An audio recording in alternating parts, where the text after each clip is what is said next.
Welcome back to more Assassin's Creed Revelations. I know you guys have been waiting a while for this one, but here's more, and we're going to start this one off with a murder.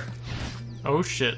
Assassins are murderers, do we? No. Yes. No, they're peaceful people.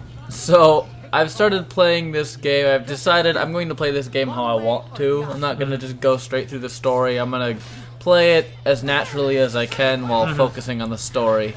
And then, you know, we'll see what's usable as far as so. Well, if you notice any camera cuts here and there, that's why. Fight for an honorable cause, Arkadashim, not just your life. If I can help others as you have helped me, I most certainly will.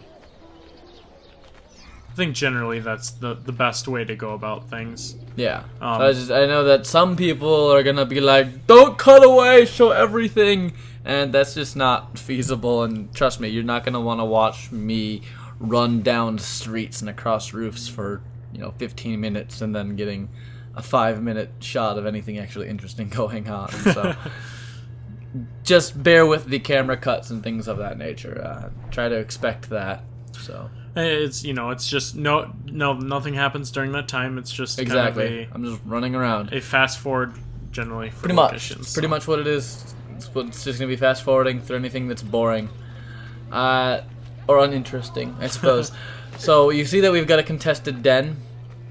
That means the Templars are trying to take over my hood. Yo. Oh my god. And it was a little confusing as what's going on here, because I get to my den and there are Templars everywhere. The den is a restricted area.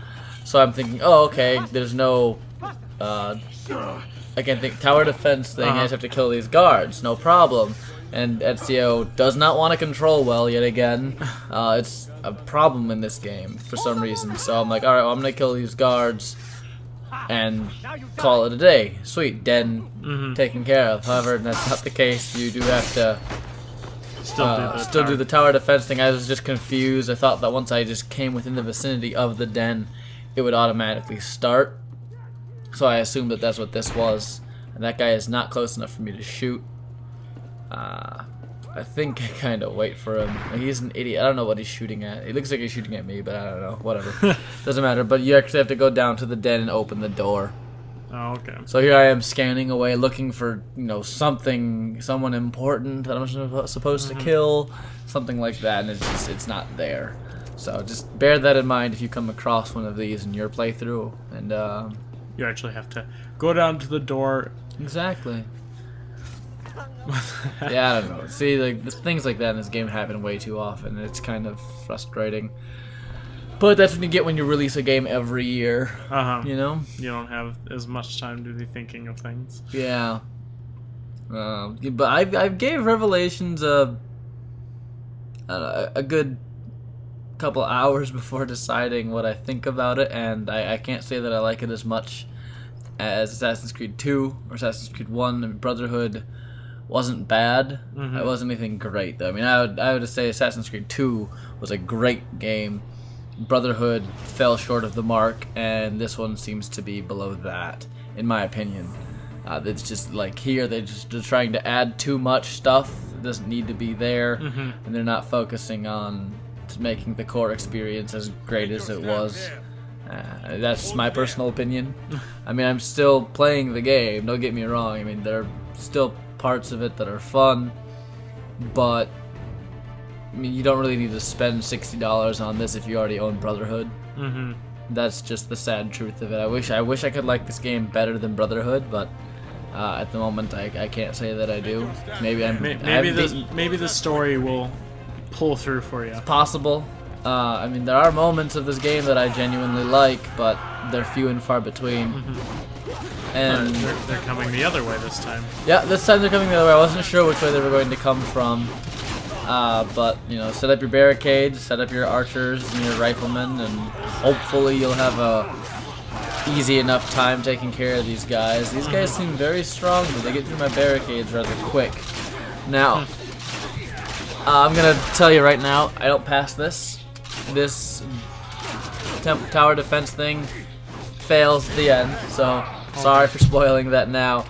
But it's just another reason why this game is lackluster in my mind, is that the consequence for failing this mission is you have to find the captain and assassinate him.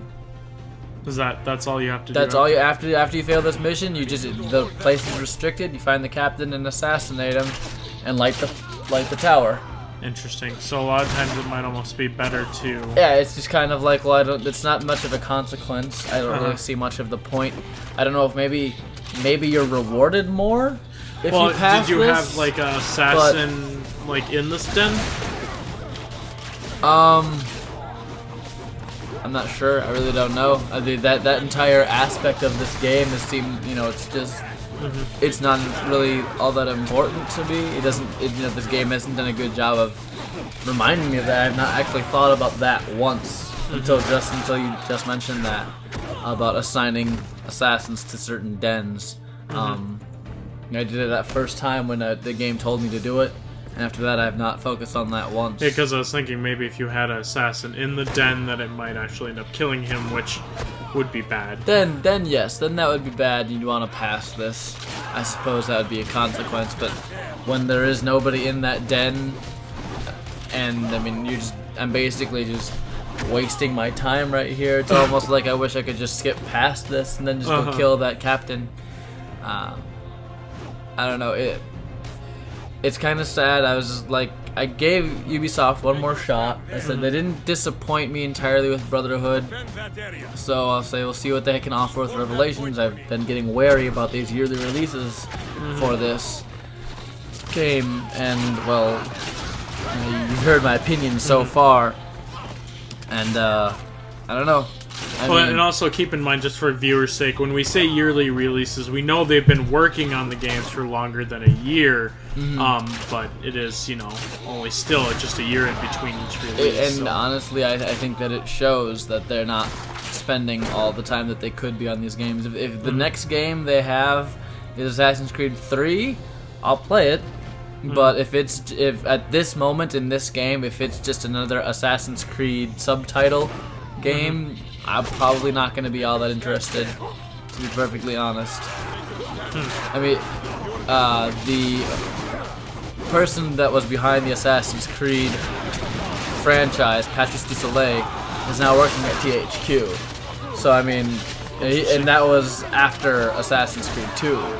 So, obviously, he didn't like something that Ubisoft was going to be doing with basically his baby, which is Assassin's Creed. I just keep thinking that it shows in this game that there's a reason as to why he left. Well, it's interesting when I'm across the room, across the area of you working on whatever game I'm working on, a Skyrim or Jurassic Park or something, and there's times where you can tell you are upset with the game, that it's not particularly super raging, but it's just you can look over and just you can tell that you're frustrated. This isn't Driver San Francisco level of rage. I'm not wishing I could break my controller in half. There are moments where I wish I could break the disc in half, but that's just because it's easy. So is this the final? Yes, this is the boss? final boss, and this is the thing that takes out everything I'm throwing at. You can see I've got archers, I've got riflemen, everything. I'm using my cannons. Flamethrower in the front. Yeah, but it's got a flamethrower in the front. My guys are getting just dropped left and right. I think he's pretty much going to kill that guy that's sitting in front of him. I don't have any more areas for a barricade to be placed down. My cannons are all but gone, so I have to actually start shooting him manually with my pistol. And it's useless because he's lighting the building on fire. And this is basically your last ditch effort to save your den. You got this thing. It's trying to burn your building down, and you see the red bar at the top. It's slowly dwindling, while his health up there is somewhat dwindling. But I've kind of ignored this roof to my left that I'm, just now placing guards on, and because I think they're all archers, they're not really doing that much damage to it. So if I had put some guards there before, maybe a few riflemen, I could have probably saved my den, but I didn't do that, and this is the consequence.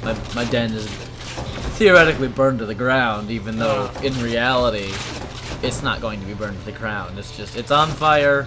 The Templars are going to roam in there and claim it as their own, and then I'm going to kill their captain and take it back within the matter of a couple of minutes, like maybe a minute. It's kind of upsetting that it's that easy. Mm-hmm. If you know what I mean. It's like Yeah, I don't really feel like I'm being punished properly for failing that. I mean, you know, a lot of people probably don't want games to punish them. You know, nowadays gamers are kind of spoiled as far as that's concerned. But I felt like, look, all I've got to do is go kill the Templar captain controlling the den.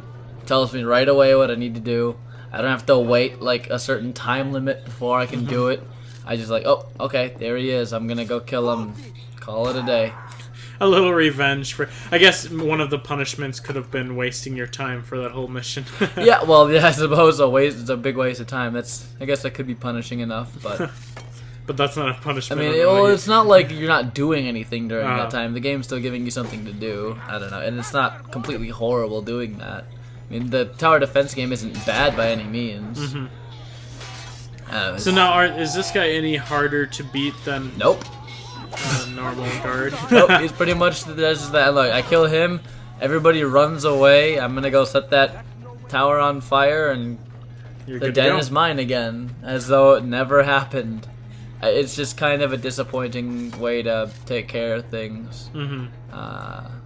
But I suppose, I don't know, It's maybe... probably the purple robe. Is that what it is? It's They're probably they're the scared of the purple robe? Yep. I guess that could be... Somebody who has the confidence to be wearing that around's got to be pretty, pretty scary. What are you trying to say, Dewey? Trying to say purple could. isn't a good color? What's It's a going scary on? color. Oh, it's a scary Intimidating. It's like purple for monsters. color. What? Purple monsters? Yeah. You sure? Yeah. Have you ever heard of the infamous purple monster? No. No? I think you're talking out your ass now. I'm pretty sure it's coming out of my mouth. I suppose. So with that little detour aside, we get to continue on. Yes. We will hopefully get to some story stuff pretty soon here. I don't know, more rooftop running. Like I said, I'm going to cut out most of this stuff unless something interesting is going on. Well, I think it's, you know, some of you want to see. I know there are always people out there that want to see every aspect of what we do. But you know, it's if you do want to see that, maybe, you know. Well, I mean, I know I've been kind of bashing this game during this part of the walkthrough, but another criticism I've got against it is this. Constantinople, at least in this game, is not memorable. The city itself, wandering around it, it doesn't give me any sense of place, really. I don't feel like there's no like landmarks. There's nothing really that I could like go to and be like, oh, I know this area. Everything in this game just kind of feels like I'm in a city. I could be in any random part of the city right now, and I have no idea unless I would look at my map. Whereas even in Brotherhood, I would be in any part of the city and I would know where I was generally. And this is as you're bribing Harold so that he'll stop talking bad about the assassins, and then your notoriety will go down. Not something I did a lot in the other two games. I just thought I would show it off here.